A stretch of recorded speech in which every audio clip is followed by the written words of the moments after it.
छोटी मनु ने गुल्लक से सब सिक्के निकाल लिए और उनको बटोरकर जेब में रख लिया। घर से निकल पड़। पास में ही केमिस्ट की दुकान थी। उसके जीने वह धीरे धीरे चढ़ गई।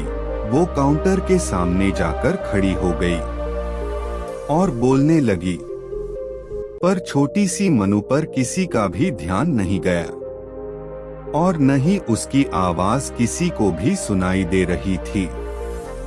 सब अपने अपने कामों में व्यस्त थे।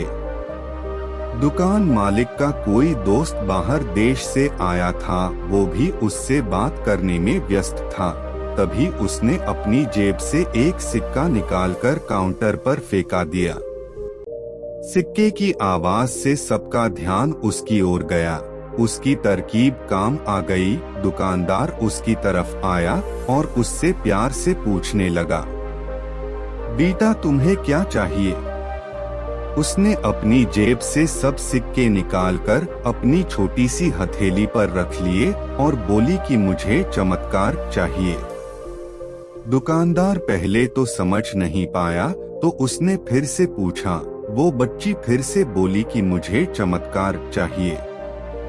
दुकानदार हैरान होकर बोला, बेटा यहाँ दवाई मिलती है, चमत्कार नहीं मिलता।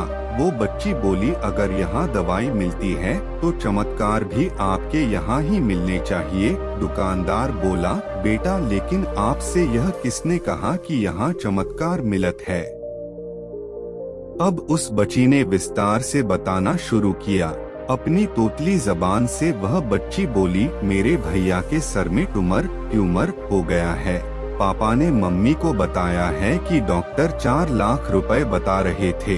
अगर समय पर इलाज न हुआ तो कोई चमत्कार ही इसे बचा सकता है और कोई संभावना नहीं है। वो रोते हुए माँ से कह रहे थे, अपने पास कुछ बेचने को भी नहीं है, न कोई जमीन जायदाद है न ही गहने, सब इलाज में पहले ही खर्च हो गए हैं। दवा के पैसे बड़ी मुश्किल से जुटा पा रहा हूँ। वो मालिक का दोस्त उसके पास आकर बैठ गया और प्यार से पूछने लगा, अच्छा कितने पैसे लाई हो तुम चमत्कार खरीदने को? उसने अपनी मुट्ठी से सब रुपए निकालकर उसके हाथों में रख दिए। जब उसने वो रुपए गिने तो 21 रुपए 50 पैसे थे। वो व्यक्ति हंसने लगा और मनु से बोला, समझो तुमने चमत्कार खरीद लिया, चलो मुझे अपने भाई के पास ले चलो। वो व्यक्ति जो उस केमिस्ट का दोस्त था, अपनी छुट्टी बिताने भारत आया था और न्यूयॉर्क का एक प्रसिद्ध न्यूरो सर्जन था। उसने उस बच्चे का इलाज 21 रुपए 50 पैसे में किया और वो बच्चा सही भी हो गया।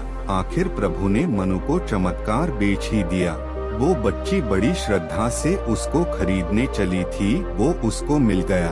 प्रभु सबके पालनहार है, उनकी मदद ऐसे ही चमत्कार के रूप में मिलती रहती है।